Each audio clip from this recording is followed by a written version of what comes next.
Before listening, ask a doctor if your heart is healthy enough for Dallas Cowboys football. This is On Air with Dallas Cowboys Star Magazine. Bringing you behind-the-scenes interviews and features. Direct from the pages of the Dallas Cowboys official team magazine. And the X is going up again. And now, your hosts, Kurt Daniels, Shannon Gross, and Josh Ellis. Volume 5. Issue 4. It's March 13th, 2017, and this is On Air, the weekly show with Dallas Cowboys Star Magazine, we guess. On the cover, farewell, Randy White. The featured cheerleader is Mr. Kent. Behind this microphone, I am Josh Ellis. Behind that microphone, the tour master general here at the Star, Cowboys social media impresario Shannon Gross. And behind the other microphone, working today for some reason, Dallas Cowboys Star Magazine editor Kurt Daniels. Yes, for some reason. I appreciate that. We do have cheerleaders in this issue, actually. They're not named. Nothing against Mr. Ken as a center spread, but... You wouldn't want to see that, I promise you. I've been thinking for some time about how we get the disembodied voice of Douglas or Mr. Kent, whoever it may be, into the... introduction, just so the people know who it is we're dealing with out there, who these Cowboys experts they're hearing from are. Yes. Disembodied voice, I like that. And voice of God over here. Mm-hmm. And it strikes me that we're not going to have any more cheerleader centerfolds to hold up. Well, we can get Michael to print you out a page once in a while if you'd like. I would like that. Yes, I would like Michael to. Any sort of photoshopping that he wants to do. I'm sure he's very bored now. He doesn't even have our fantasy baseball league up and running. Yeah, he's behind on that, isn't he? Got to get going. I said something to him the other day about it. He says it's happening, but I guess he's been busy with other things. Sure. It's a struggle today, my friend. The struggle is real. I feel you. I'm back from vacation. Were you out last week? No, I wasn't. I know that you guys didn't do the show. No, Shannon was out as well. Shannon's always out. He's out. He's in Houston today. For what? The Houston Stock Show. He's got a friend who is playing in a band or something. So he's down there booting and scooting, I guess. That guy loves country music, does. doesn't he? It's really weird. It is weird. But he does. He doesn't look the part at all, but apparently he is quite the country fan. Well, I saw he was... He was here on Friday giving Computer a tour of the Star.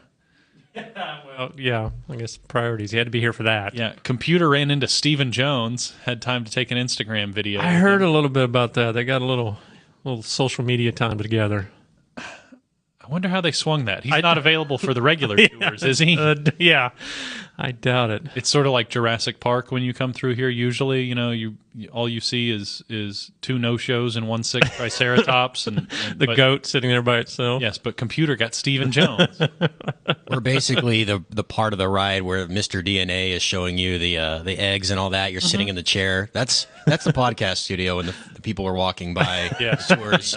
Here lies the podcast people. Do not touch them because they are dangerous. Yes, hard at work. It's here. it's a bit like a theme park in a way. Yeah, It is. like a football theme park.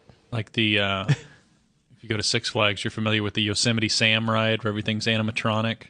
Basically, That's what they need here. Is just Sure. Give them time. They might. Some holograms here and there. Yeah, Cowboys themed like boat ride of some kind. yeah, it splashes down right at the end. Got animatronic Roger Staubach doing the Hail Mary.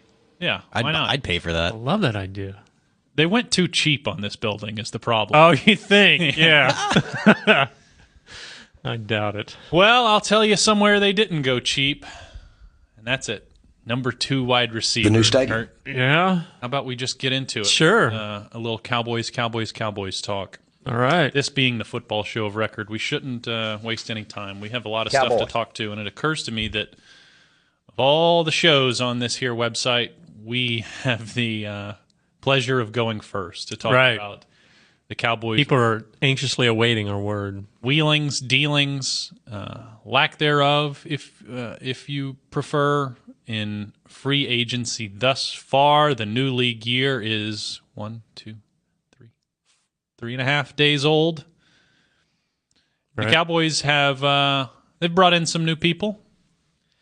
You have your computer in front of me, so you'll know these individuals better than I will. So let me try and get their names right. You have Stephen Paella, who is a rice dish served family style with I like that. Shellfish often and sometimes chicken. Cuban, right? I thought it was Spanish. Oh, okay. But he plays defensive tackle. So I like defensive tackles named after food. If they Implies size. If they are run stoppers. Right. 1 year deal for him, not a lot of money. Okay, need bodies. Sure. He replaces Jack Crawford or something like that. Right. They brought in DeMontre Moore, defensive end. Not a whole lot of production, but a decent prospect out of high school and a decent prospect. He was a third-round pick out of college. He's bounced around a little bit. Been with the Giants and the Seahawks, maybe? Seahawks, yes. Dolphins, somebody else. So is Paella. He's bounced around a lot. Started his career with Rod Marinelli in Chicago. Then he was with the Redskins and some other something or other. They also have signed Nolan Carroll. This is probably the biggest name, I guess, of the newcomers. Yeah, of that group. Yep, probably. Cornerback from the Eagles, 3-year deal, $10 million. Not a huge investment for a cornerback with some starting experience who you're probably not just penciling in as a starter right away, but it addresses some numbers concerns at the cornerback position while Brandon Carr and Morris Claiborne are still out there available for anybody to snatch up if they so choose. Right. And the big move, I guess, they have re-signed Terrence Williams. That surprised me. What about you? Actually, they re-signed 2 wide receivers. They re-signed Bryce Butler first, and then they got Terrence Williams back on, a 4-year deal worth $22 million? Yeah, I guess that's what surprised me, that they signed them both. 4 years, $17 million. Well, there's been a couple numbers reported on that one, on Terrence. So maybe part of it is he could earn up as much, incentives. up to as much as $22 million or whatever. I'm surprised that he didn't get a bigger deal. In a way, I'm surprised that he didn't get a bigger deal because his production is not unfavorable when you compare it to like a Mohamed Sanu who got 4 for 32 last year, or Marvin Jones who went from Cincinnati to Detroit on a pretty big deal. He's probably not shown that he's ready to be a number 1 wide receiver, so that limits his market a little bit. And there were some other guys that were going to get bigger deals, like Alshon Jeffrey and Brandon Marshall at the position. But I don't think anybody around this team really thought that he would be back, because most of us assumed that there was more money for him out there. And I think there was. I think in the end, he's from Dallas, and I think he just wanted to stay home. He gave him the hometown discount. You always hope guys will do that, and they rarely ever do, but it sounds like he definitely did. Right, that's what the Rangers have always been trying to play all these years, is that there's no state income tax in Texas. Right. And so maybe that's what kept him here. Maybe he was just thinking about the tax implications. No, I think it's not how much you make, it's how much you keep. Yeah, I guess. That sales pitch never seems to work, but it did with him, I guess. And again, it sounded like he definitely could have got more money elsewhere, but the fact that he could stay home, I assume he grew up a Cowboys fan. He's been a Cowboys, loves it here, so great for the Cowboys. And in this day and age, I think a lot of people were, even Cowboys fans, were surprised that they would pay him that much. That's not at all big money for a capable second wide receiver in this league. I mean, it's for a legit number 2, which you hope Terrence is. That's a good deal for sure. My question, though, is I'm sure they did the math on this and talked about it and worked it out. Is he really better than Bryce Butler? Like, if you just had Bryce? Yeah. I mean, that's what surprised me more. They signed both. I assumed once they signed Butler that they were going to spend that money elsewhere and wouldn't go after Terrence. And maybe it was a situation where Terrence just, gave him an offer that was too good to pass up, where he wanted to be here, so they made it happen. But it did seem surprising that both those guys stuck around. Dak Prescott weighed in once he got off a plane or something on Saturday night, I think, and saw that all of his weapons are coming back. Dez, of course, and Terrence and Bryce, and he seems happy with it. So for a young quarterback, it's probably good to have continuity like that, not be having to integrate some new wide receiver. And now this eliminates the position as any sort of draft need, which I think is good for the team because, using an early pick on that position when you have a lot of needs on defense and some needs developing on the offensive line, which we'll get to, and even tight end, like wide receiver was not a position you wanted to be having to refill again through the draft, through the early rounds of the draft. What if your best available player at 28 or whatever is a wide receiver? Now? Trade back. Yeah. I mean, I've never been on the we got a lot of draft shows to do, but and I'll probably argue this in every episode, but I've never been like a best player available strictly guy because that you just don't always really help yourself that way. Like there are positions that can help you more in short-term and long-term planning, and you don't want to. How many times did they draft a tight end in the second round because they thought he was the best available player? Well, he really can't make an impact because you have a Hall of Famer in front of him. Yeah, I would agree with that. You got to take into consideration what's on your roster already. Yep. Okay. Well, now we go to what's not on your roster. The Cowboys, for all that they have done to bring players in, they have lost even more. Ron Leary goes to Denver. Not a surprise. I would say he's been a Pro Bowl player, caliber player is these days. Like he's definitely been a Pro Bowl caliber player a few times in the last several years. Knew you weren't getting him back. I don't think so. And you have the numbers to replace him, the ability to replace him at least with La'el Collins, who's a first-round talent who could step right in. But that gets more complicated now because since Leary signed, you've learned, at least reports say, I don't know that it's been confirmed by the team or anything like that, but it looks like Doug Free is going to retire. Nothing official, but yes, that does seem to be the case. But I do think they knew that ahead of the Leary signing. Yeah, at the Combine, Jason Garrett claimed that he hadn't heard that, but I don't know that you necessarily take his word for that because that seems like the sort of thing that he would keep close to the vest. Yeah, and maybe that Free hadn't said, yes, I'm retiring, but I think he had said, hey, this is looking like, I'm going to retire. So I don't think it caught him off guard by any means. Barry Church signs with the Jacksonville Jaguars, who have now agreed to terms with every player who is a free agent. That would have been a nice one to keep, I think. But the money was borderline too high. 4 years for $6 million a year, $24 million. Good for Barry Church. Yeah. A big deal for him when he was just getting ready to hit free agency last time and tore up his elbow, something like that. Got Achilles. I think it was in Achilles. Yeah, you're right. Yeah. So tough injury right when he was about to hit free agency. He did sign a deal that was pretty friendly to the Cowboys to come back and played well. Steady player who I think the Cowboys will miss. I think that they will also miss the other safety that got away, J.J. Wilcox, 2 years, $8.5 million deal to go to the Tampa Bay Buccaneers.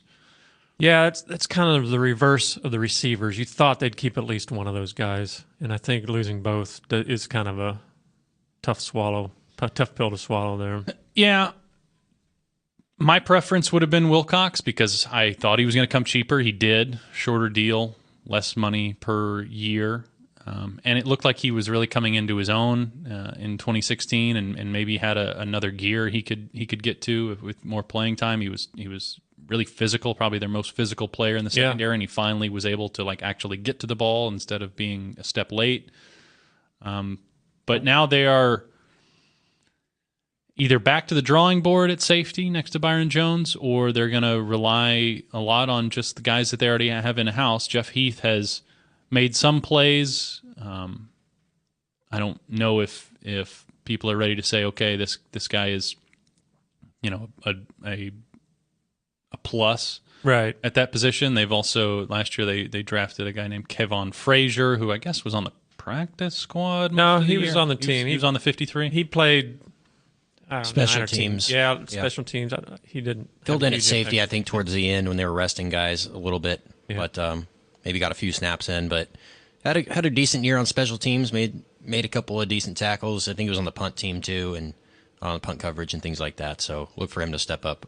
Yeah. So this is kind of the deal in the NFL and the salary cap era, where somewhere on the roster you've just got to, hope for the best and hope that you have young, cheap guys who are ready to step up and become the players that you thought that they could have been out of the draft. And in some cases, it's a guy who's taken the long path, like Jeff Heath, who's been here like 5 years now, Right. Or maybe Kevon Frazier with a year in the NFL weight room can become a reliable NFL starter, or maybe you get back into the draft and it seems like they've been on a real hamster wheel at safety for a long time. Yeah.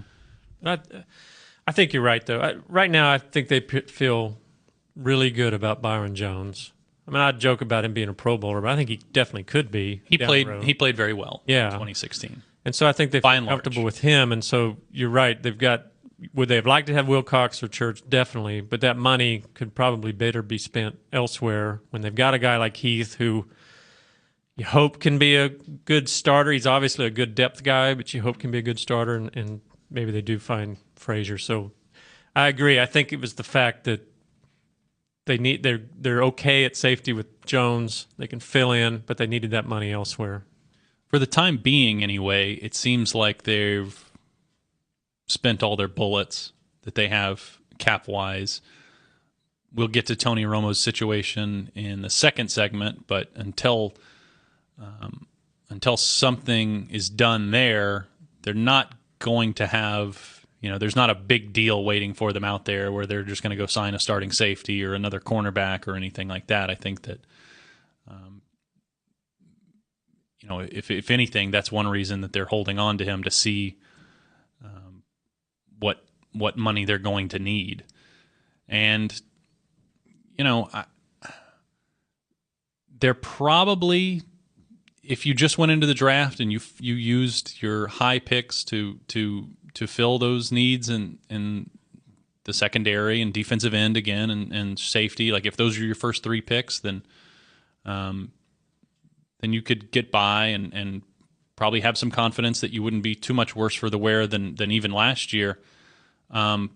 The loss of Free now is a pretty interesting thing, because you weren't sweating Ron Leary too much because you had Lyle Collins who could step in and play guard, and you knew what you were going to get in Free. I think that their best move would be to play Collins at tackle. That's a more valuable position than guard, especially when you have, that's the left guard that we're talking about. So you've got a Pro Bowler at left tackle, you've got a Pro Bowler at center, you've got a Pro Bowl right guard. Tackle is just a more valuable position in general. And so I think that you want your more talented player there, especially a guy who's now got a couple of years of NFL seasoning under his belt, even though he was hurt for most of last year. Like he was projected as a left tackle in the league, so he should definitely be able to play right tackle. Yeah, I don't remember that far back. I don't know. I mean, I like the continuity, I guess, of keeping man at guard and keeping that middle so strong with those other 2 Pro Bowlers. And then maybe on the outside, it could definitely be a concern. But, Free held his own, but he was by no means a Pro Bowler, and they did just fine. So I don't know if it's going to be Chaz Green if he can stay healthy. He seems a long ways away, or they go maybe Emmett Cleary. Cleary, maybe. Those guys that filled in for Tyron Smith this year didn't embarrass themselves. No. They didn't lose any games when those guys were playing. So, right.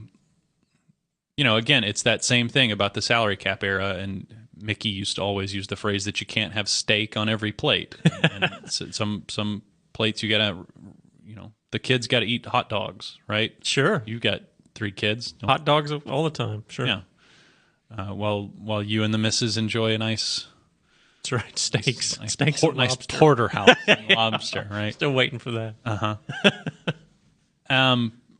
So I guess that if you got to just plug in and play a dude at one of those positions, then you probably still feel a lot better about your offensive line than 31 other teams. Sure. You're still way ahead of the game.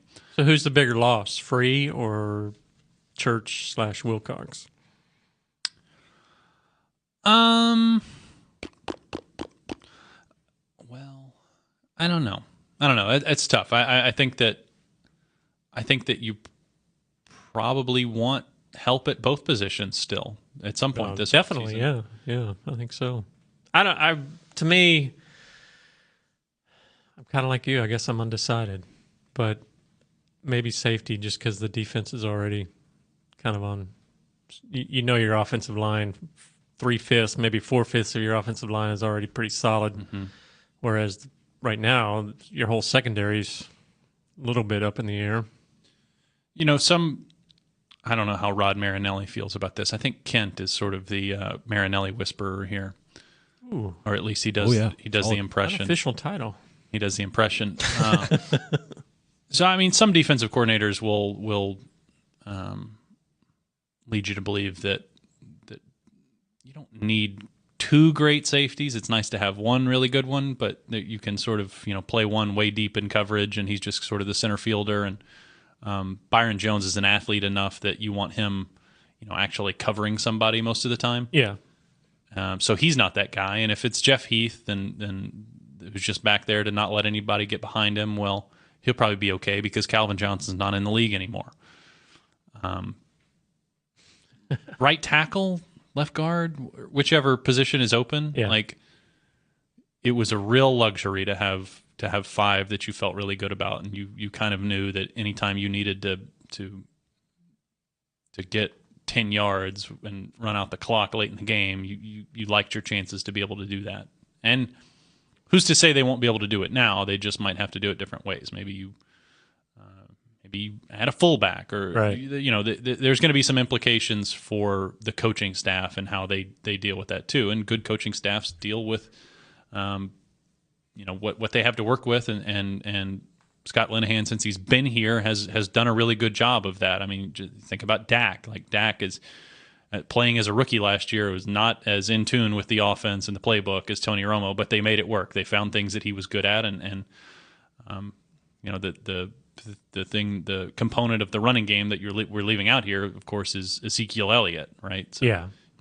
You've got a horse at running back who should be able to make something when it's not there perfect for him. Right. Actually, the biggest loss to be concerned about might be the Terrell McClain and Jack Crawford defensive tackles both leaving. I forgot about that. Yeah. They've had quite a few get away. McClain was a good player. Yeah, I thought he really stood out last year. I mean, he got a big deal. He got a $27 million contract. Yeah, they weren't going to be able to afford him at all. But to lose him in the middle, and Crawford was, he's another good depth rotational guy too. He a lot of bulk, so that might be the biggest worry, is losing that pair. Yeah, I don't know. Wait till the Crawford. Draft. They're going to get Malik Collins type guys in here next year. Just these rookies that are coming in willing to work, that have that kind of flex versatility. They lost Ryan Davis today too, the defensive end that was here for a few games. Yeah, he wasn't here very often. That'll be fine. Yeah, hard to miss him too much because he was never hardly here. But it's easy to say that, Kent, and that's why I declared you the featured cheerleader at the beginning of the show, is because we always get it from Douglas, sort of this rosy, these rosy cheeks. But you don't bank on having a draft class like they had last year. You never should assume that.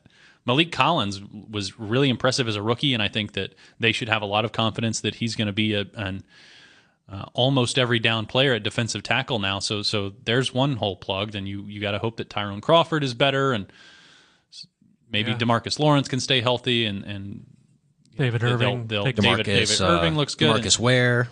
Demarcus Ware. We'll see. Charles Tapper will be back. Hopefully he'll do something. They have some guys up there, but it's hard to pencil in rookies. It's even your first round pick, whatever position he is, that late in the first round, it's hard to pencil him in as a starter. And now when you're picking fourth overall, yes, it's fair to do that. But think about Byron Jones as a rookie, and he was picked right around this position where the Cowboys are in the first round. He wasn't like a every down player as a rookie. He played a lot, but he wasn't an every down player, and he wasn't like exactly, just perfectly ready to go. He made his share of rookie mistakes. Yeah, he played just about every down, but he was bouncing around with corner, which probably wasn't his true position. But I get your point. You're right. Most rookies aren't going to come in and set the world on fire. You look at this class that they just had. Ezekiel Elliott's a hit. If Jalen Smith can play and stay on the field, and I think the jury's still out on that. By the way, there's a lot of conflicting reports on that. 1 minute you think to say the least. He's ready to, be the next Hall of Famer, and the next one you don't think he's ever going to play again. I think until you see him with pads on the field in a game, then just hold your horses. And by the way, I think that they're okay at linebacker with or without him, right? Like I think that with some combination of Sean Lee and Damian Wilson and Anthony Hitchens. Yeah, they're not. It's not a terrible. I mean, as long as you have Lee there, you're right. And for the most part, there's only 2 of those guys on the field at once anyway. Usually, yes. So, Lee's a good start for sure. Yeah, no doubt. And again, assume that he's on the field and can play. But he's had a couple of good years in a row in that regard. So that's positive, and you're not worried too much about linebacker. But if Jalen Smith can play, absolutely, thumb up. But we'll see. I think their needs are fairly clear. It would be real weird if they, took a linebacker or took a tight end or took a wide receiver or something or an offensive lineman in the first round. It would be very weird. Outside of offensive line and running back and probably quarterback, though, I think anything's on the table for that 28th pick. I think they'll probably just go best player available, depending on defensive line, cornerback, wide receiver. I wouldn't maybe a tackle at this point because Doug Free's going to be gone. You probably need some more depth there, but I would say they're not pigeonholed into any position at 28. Well, this seems like the kind of year where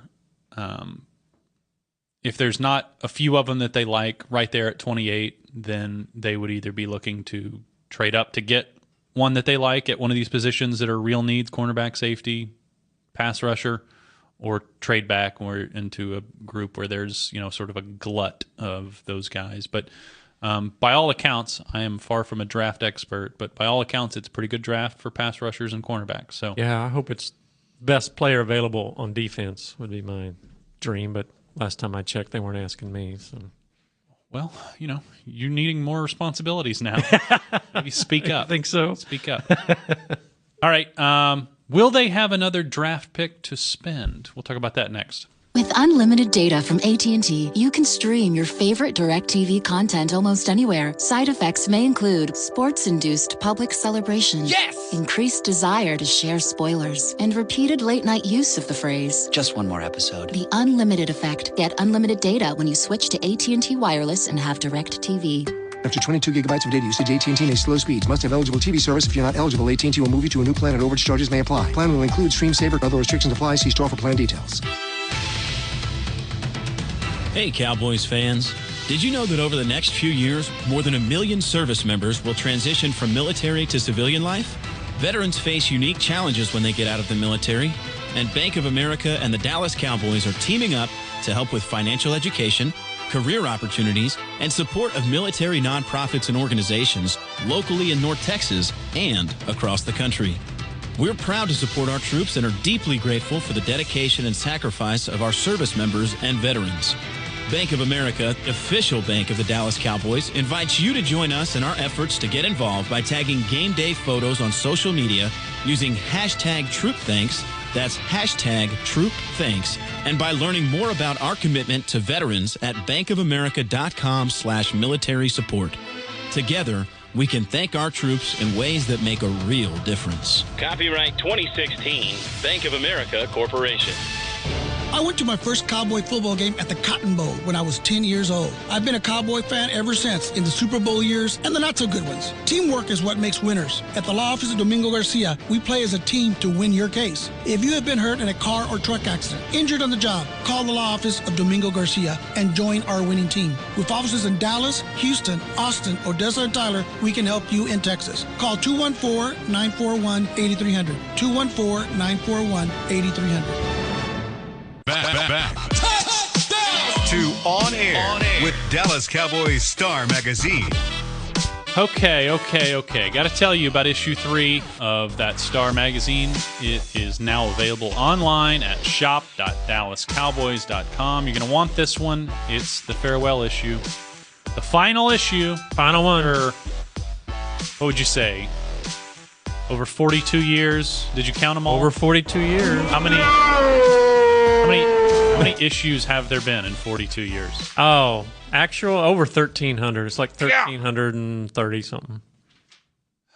We have the cool, you're looking at now, cool feature, nearly every cover over 42 years we've got printed there. You cost us a rainforest, Kurt. Come on now. It was worth it. Sound like it wasn't worth it. It was worth it. Shots till the end. This will be the last tree that well, we're still going to be doing the draft guide, the swimsuit issue, which I know you'll want. Possibly the training camp preview. So there will still be a print presence here at Dallas Cowboys. As far as the weekly, as it was once known, though, the weekly edition, in season, 32 issues a year, that thing is gone. This is it. This is the farewell issue. It's featuring Randy White on the cover. He was the very first cover of Dallas Cowboys Weekly. It's a extended issue. You got 96 pages here. Yep. It's stocked full with memories from those who brought you over 40 years of Cowboys news and entertainment. A walk down memory lane with every cover of the magazine. A look back at the inaugural issue and the man who got it all started, Russ Russell. I especially liked the... you got a bunch of the writers and contributors here to share their memories. We did. About 15, 20 people in all. Some of the people who have come and gone and moved on to better things. Jarrett Bell, who's now the NFL columnist for USA Today. He was with the magazine for like 9 years. Right. Yeah, he was here. Carlton Stowers, some may know. He became a true crime fiction writer, won all kinds of awards for that. He's a well-known author now. Our own Rowan Cavner, we just discussed him. He's now big shot with the Dodgers. Yep. You, of course, editor-in-chief. I saw one of our biggest success stories. You welcome, kids. Welcome to Jurassic Park. Yes, we're getting a tour through right here now. It's very nice to see you all. Thank you for coming.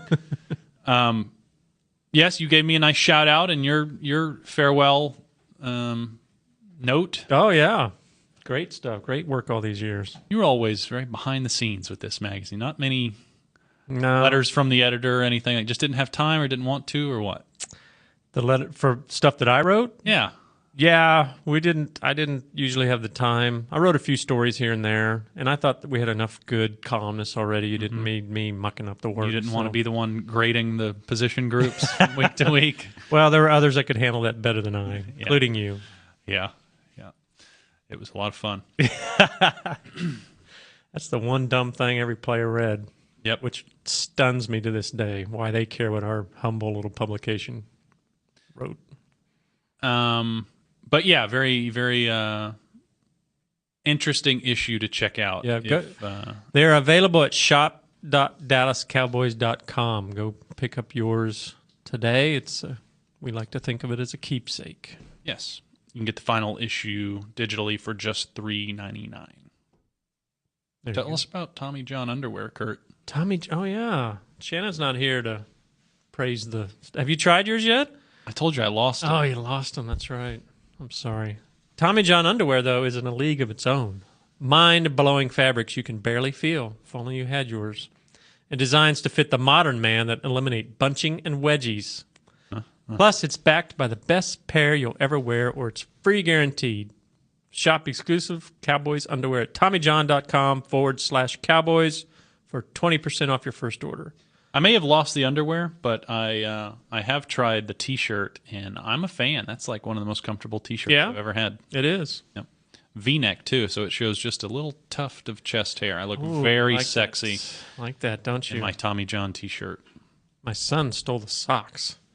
Did you get socks? I did. Little tight on me. Oh, are they? I didn't even try them. He grabbed them and ran off. I haven't seen him since. Well, he seems pleased, though. You have a young fan, Tommy John. He's 14. Okay, be careful. Okay. We didn't need to go there with that. Come on. Speaking of Tony Romo, he is yet to be released in spite of his Bob Dylan music video that he released on Instagram last week. What does his wife say in the background? None of us can figure that out. I can't figure it out either. He's really getting his family out there. Enough with the sad music, I think. Is that what it is? Okay, we could not. Yeah, we couldn't understand her. He's really putting his family out there front and center these days to try and guilt everybody into. That's the social media world we live in. He's just feeling cute video with his kids playing quarterback. My favorite on Twitter. My favorite comment on it was a close up picture of I don't know if it's Hawk or Gronk or River or whatever Phoenix the name is, but close-up picture of the kid crying, and it says, "That's my quarterback." A lot of great memories with Tony Romo. There's a lot of injury Romo jokes in that video for sure. It looks like the time has come to an end. Who knows if it'll be sooner? Who knows if it'll be later? Reports surfaced last week that he would be released. He has not been released yet. I guess the team's trying to wait out a trade. Yeah, I think that was the deal. They were hoping to whip out a quick trade, and that didn't certainly work. So now there's no reason for them to release him now. So I hope they don't. You could release him today if he was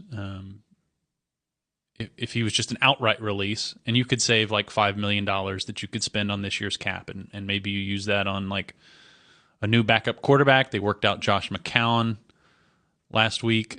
You could use that to bring back Brandon Carr, for example, or to sign a new right tackle. Or it's money to spend, money to blow. Right. Or you could designate him a post-June 1st cut, and you don't get any of the savings until June 1st.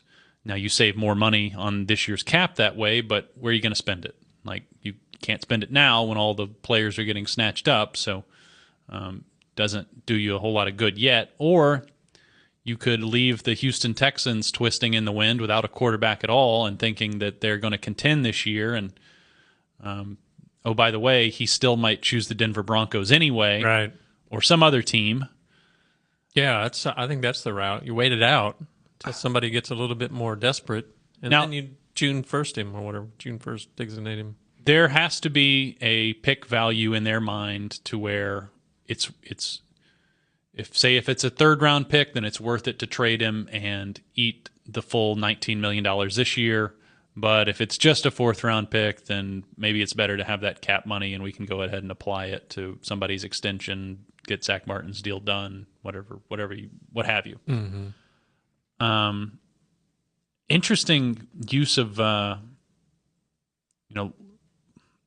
cap by Houston and Cleveland this past week. That was one of the most interesting NFL trades I've ever seen, and I think a smart deal for both teams. I think so too. I mean, Cleveland obviously had more cap space than they'll ever spend, and to be able to work it in such a way, that was masterful, as they would say. Yeah, like for Cleveland, there is a salary cap floor now. You have to spend up to a certain amount, and they don't have anybody they really want to resign. so that's dangerous for them, is because how do you guarantee big money to guys who you're hoping with all these draft picks you're amassing that you'll soon be able to replace?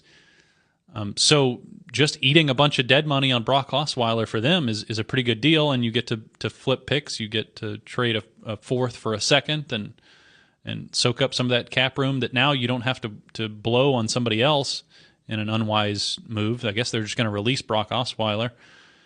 And sounds like it. For Houston, they wash their hands of like $100 million quarterback and only have Boy, what a horrible deal that was for them, huh? Yeah. But, hey, look, they got out from under it for fairly cheap compared to what, it looked like they were just going to be stuck. Now they're going to eat $9 million against the cap.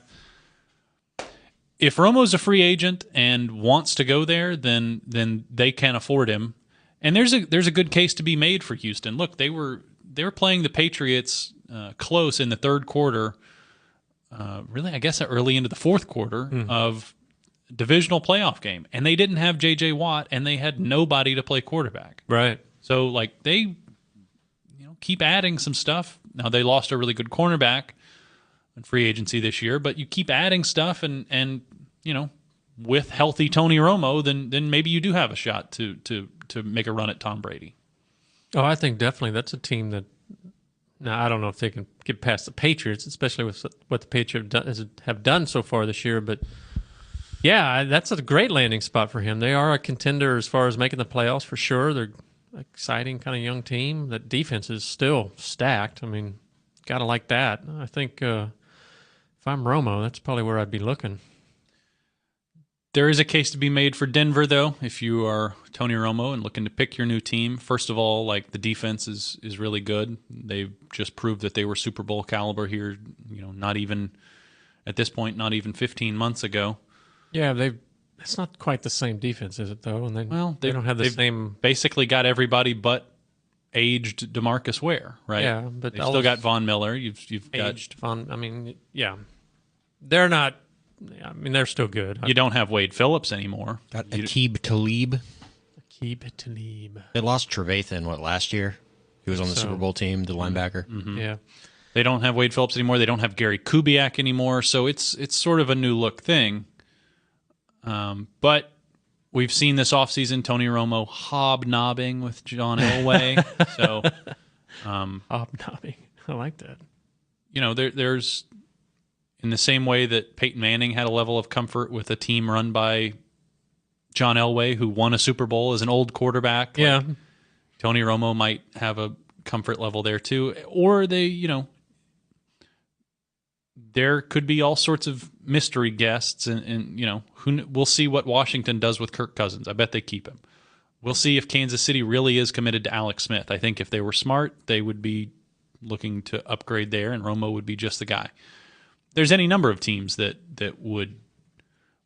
should have interest in Tony Romo, assuming that their doctors say his back is in good shape and there's no reason to expect him to get hurt again. And you like the idea though of the Cowboys just kind of standing pat for now? And what's the rush? Wait, yeah. I would keep him until after the draft.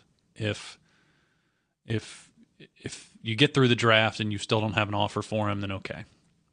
You might as well just go ahead and release him and spend some of that money elsewhere. But otherwise, this at the Combine, Jerry's phrase was the do right rule applies to Tony Romo.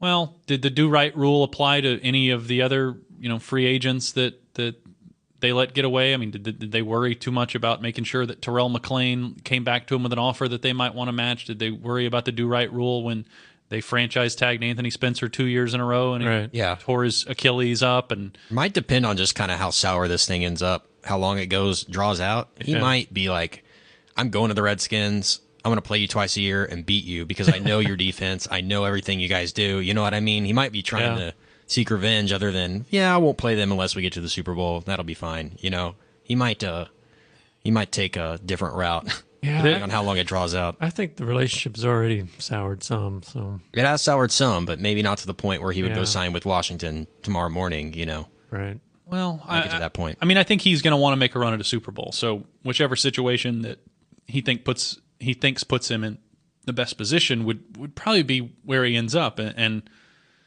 Washington has to make a decision too. Is Kirk Cousins, who, by the way, the last 2 years, say what you will about him, he's not perfect. He's not the best quarterback in the league, but he has broken team franchise passing records back-to-back years. And so it's hard to move on from a guy who's 27 and already playing pretty well to go with somebody that's 10 years older and he's not going to be around 5 years from now. Was it you or somewhere I heard the Cowboys didn't exactly do right rule with Troy Aikman.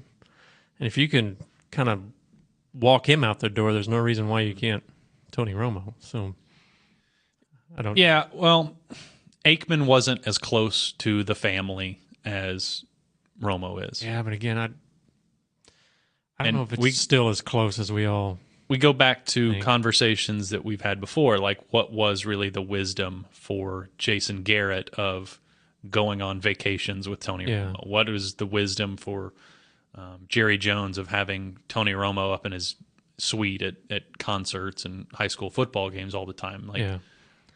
I understand he's been here for a long time, and you guys have sort of worked together and tried to, pencil him in as the face of the franchise and tried to build up around him. But it doesn't mean you have to be buddies. It means that he's, a preferred employee in terms of like you're going to look out for him at the office. But it doesn't mean that you have to. It needs to be sentimental when the time comes. This is not a sentimental business. No, and I don't think. What little has been said so far, I think the relationship between Romo and Garrett is definitely not what it's been. I think they're kind of on an outs and in some ways. And even with the Jones family, you just got to think at this point, Romo's feelings are hurt. He's mad about being benched. He's mad at what's taken place when he knew everybody kept telling him he was the best quarterback the team had, yet he was still on the bench. He's a good football player. Exactly. There's no question about that. No question about it. But I think he's kind of hurt feelings about this all, and it's just soon, there's not much loyalty left. But Tony, if nothing else, Tony is a grown-up. He will, you expect, handle this like completely the way you would like him to. He's not going to go out and call into the radio station here and say it's time that they let me go and they got to do this and they got to do that. He's never worked that way. He's never said anything like crossways about the team, anything that wasn't like just total like the PR line. Right. Up until maybe if you consider that speech that in November when nobody really knew he was going to make it. He doesn't go off the reservation, and I think that he probably, like any communication he has with the team, will probably be behind closed doors. So yeah, I agree. I think that you save some face at least that way if you're worried about it. Now we've already heard from a couple longtime listeners of the podcast, Rachel Rizzuti included, that she's no longer a Cowboys fan. She's going with Romo. That's ouch. That's painful. I hate to hear fans say that. And a couple others I've heard. Have you? One that said like he'll come back to the Cowboys when Romo retires. Wow. How can the guy got hurt? It's not like we just excommunicated the guy out of our organization when he was in his prime. They had to make a decision, and they didn't sign Michael Vick out of prison to replace him. Like the guy that they happened to draft, who they thought maybe we can groom him to one day step in. Like he just happened to come in and play better than any rookie quarterback has ever played. So, this they have done right by Tony Romo. I think so. Yeah, they owe it to themselves now to do right by the Dallas Cowboys. I guess it's good fans have that attachment to players, but to me it's got to be the team, right? The players come and go so often. Players come and go, coaches come and go, the laundry never changes. All right, when we come back, we'll talk about something else that never changed. Until this week, more about that farewell issue of Star Magazine. To work this big land, you need equipment with values rooted as deep in Texas soil as you are. Like John Deere compact tractors with a 6-year powertrain warranty and big features that help you work less so you have more time to do what you love. John Deere was first in the Texas fields, and we're proud to be on the field as the official ag and turf equipment of the Dallas Cowboys. Find Texas-sized deals at myjohndeeredealer.com/football. Terms, conditions, exclusions, and warranty limitations apply. See dealer for details. With unlimited data from AT&T, you can stream your favorite DirecTV content almost anywhere. Side effects may include sports-induced public celebration, increased desire to share spoilers, and repeated late-night use of the phrase, just one more episode. The unlimited effect. Get unlimited data when you switch to AT&T Wireless and have DirecTV. After 22 gigabytes of data usage, AT&T may slow speeds. Must have eligible TV service. If you're not eligible, AT&T will move you to a new plan and overage charges may apply. Plan will include Stream Saver. Other restrictions apply. See store for plan details. Star Sports Tours is the only official fan travel partner of the Dallas Cowboys, offering exclusive game weekend travel packages with sideline access and photo ops with current players, Cowboy legends, cheerleaders, and me, Brian Broaddus. Want to stay at the team hotel? With Star Sports Tours, you can. And our outstanding ticket selection is unmatched. You can trust the official travel partner of the Dallas Cowboys, and with us, you'll travel like a pro. Visit starsportstours.com to book your travel packages today. Ice Cold Dr. Pepper and the Dallas Cowboys go way back. They belong together like Texas and football, silver and blue, shotgun formations and Hail Marys. Having a Cowboys football party without Dr. Pepper is like Thanksgiving without the Cowboys. Basically, we wouldn't recommend it. So, next time you have a tailgate, home gate, or whatever else kind of gate, grab some ice cold Dr. Pepper to make your Cowboys party one of a kind. Dr. Pepper, a Dallas Cowboys tradition. Back to On Air with Dallas Cowboys Star Magazine. No, I didn't see Zeke there. I saw a fat guy in a Zeke jersey. Would you like for me to read the, just conversationally say some things about the Feel free. Tommy John Underwear Company?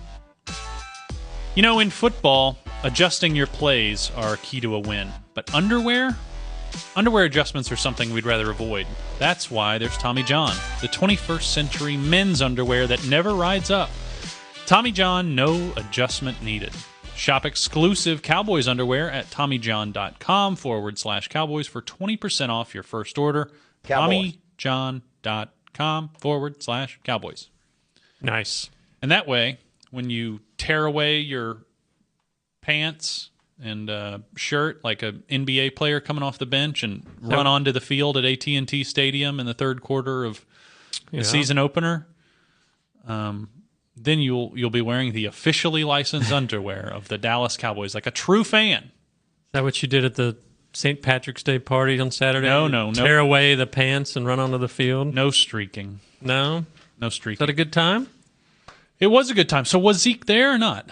I've heard there was a picture there. I saw a picture, but I don't know anything. Well, there's all sorts of. I wasn't at the parade. I just went to the block party, and there's all sorts of things going on around Dallas on St. Patrick's Day. Always a good time. And apparently Zeke stayed out of trouble. He's more than welcome to. Any others? Any others you saw while there? Festivities. I saw Jason Hatcher, good guy. Uh-huh. He stuck out like a sore thumb. At that party. Very large man there. Looks like he could still play, but he said that he is happily retired. Although, right down the street, defensive tackle. Sign him up. All right. So tell me more about this farewell issue of Star Magazine. Tell me, did you go out there to see Randy White? I did. Now he looks like he could still play. He's got arms that are impressive, I will say. He definitely works out still. Does a lot of kickboxing type stuff, and definitely in great shape. But great guy. We went out there to his little farm he's got, ranch, and hung out with him for 3 or 4 hours.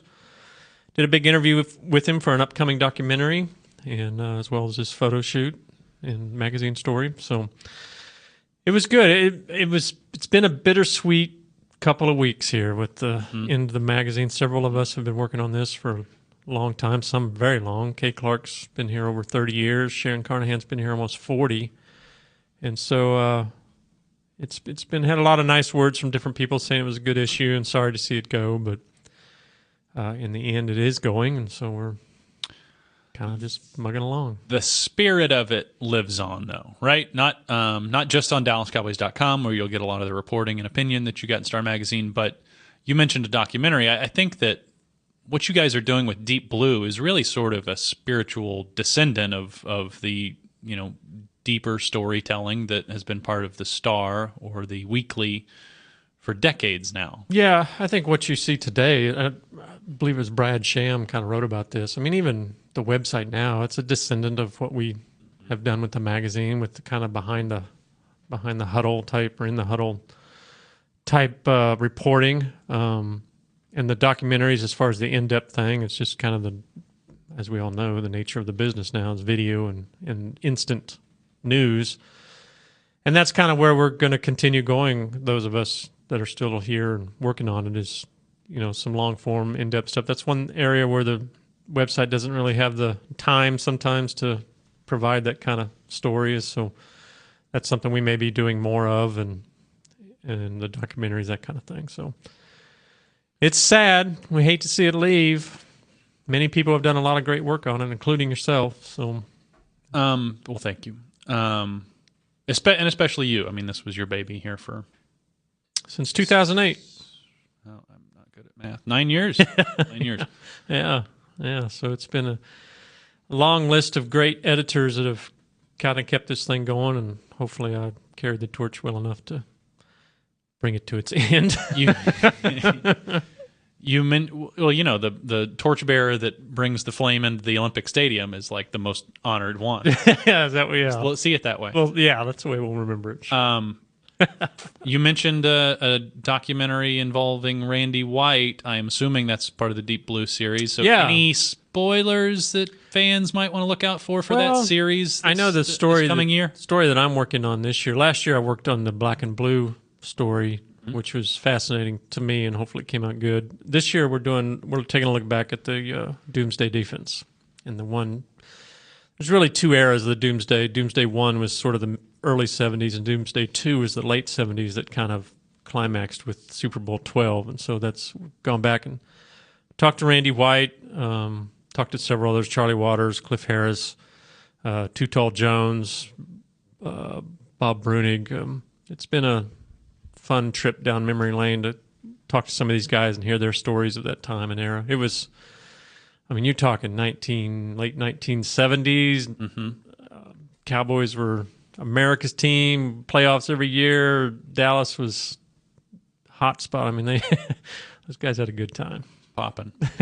Well, there's so many great stories you can tell about this team, and for some reason that documentary format is a really, maybe this is why the print magazines are struggling these days, is because there's something, in this day and age of digital, that it's just easier for people to engage with. And, I can think of dozens of awesome documentary type stories that you guys can tell. And I know that with the way it's done, there'll be, the same type story will be, put together with words on a page, probably on the website and in the program, which of course will still be available and under the same Star umbrella. I'm not sure that's something that's being discussed, if we continue the Star logo going forward on the specialty issues and such, or if it's just a simple Dallas Cowboys. So, yep.